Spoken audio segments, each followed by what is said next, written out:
नमस्कार मित्रांनो, तू हिरे माझा मितवा या मालिकेत उद्याच्या भागात असं दाखवलं आहे की ईश्वरीच्या बाबांची तब्येत खूपच खराब झालेली असते. घरातले सगळेच खूप अपसेट असतात.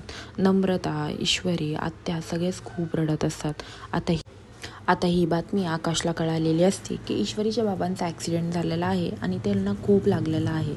त्यावेळेस तो लगेचच अर्णवला फोन करतो आणि अर्णवला सांगतो की ईश्वरीच्या बाबांचा खूप गंभीर ॲक्सिडेंट झालेला आहे आणि त्यांना एक कारवाला उडवून गेलेला आहे.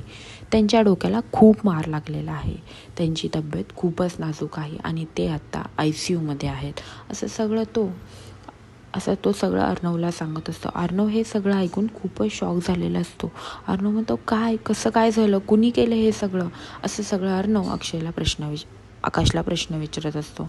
आणि इकडे आपला हा राकेश एक नंबरचा नालायक, तो काय करतो, वेश बदलून वॉर्ड बॉयचा वेश घेऊन त्यांच्या रूममध्ये आलेला असतो आणि तो त्यांच्या ऑक्सिजनची लेवल ही कमी करतो आणि म्हणतो, सासरे बुवा, आता तुमचा शेवटचा प्रवास हा हळूहळू होऊ द्या, काहीच गडबड नाही, हळूहळू तुम्ही स्वर्गात जा, असं बोलतो आणि हसत त्यांच्या ऑक्सिजनची लेवल कमी करतो. त्यामुळे आता ऑक्सिजनची लेवल कमी झाल्यामुळे ईश्वरीचे वडील मरणार असतात आणि हे सगळं बघून आता राकेश खूपच खुश होत असतो आणि हसत असतो. आणि राकेश एवढा खालच्या पातळीला जाईल एवढा नालायक माणूस असतो. आता हे सगळं राकेशने केलं आहे हे ईश्वरीला कळेल तेव्हा ईश्वरी काय करेल. आणि ईश्वरी तरी इकडे खूप अस्तव्यस्त झालेली असते. तिला काही कळत नसतं, करायचं तर करायचं काय. घरातले सगळेच खूप ढासळलेले असतात, घरातले सगळेच रडत असतात.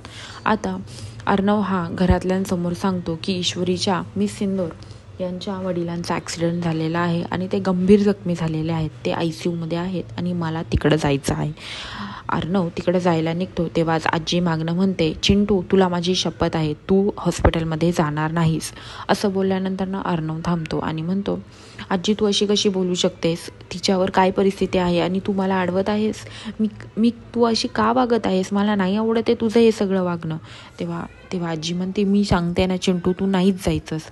तेव्हा घरातले सगळेच म्हणतात, अहो आजी, जाऊ द्या त्याला, एवढं काय त्याच्यात, असं सगळे बोलत असतात. आणि इकडे ईश्वरीची आई आता हॉस्पिटलमध्ये आलेली असते आणि ते म्हणतात, बाबा कुठे आहेत, बाबांची तब्येत कशी आहे. तेव्हा ईश्वरी म्हणते की बाबांची तब्येत बरी नाही आहे. ईश्वरी खूप रडत असते. ईश्वरीला सुचतच नसतं करायचं तर करायचं काय. आता खरंच ईश्वरीच्या बाबांचा असा काय जीव जाईल का, हे पाहण्यासाठी विसरू नका तू हिरे माझा मितवा आणि माझ्या चॅनलला लवकरात लवकर सबस्क्राईब करा. धन्यवाद.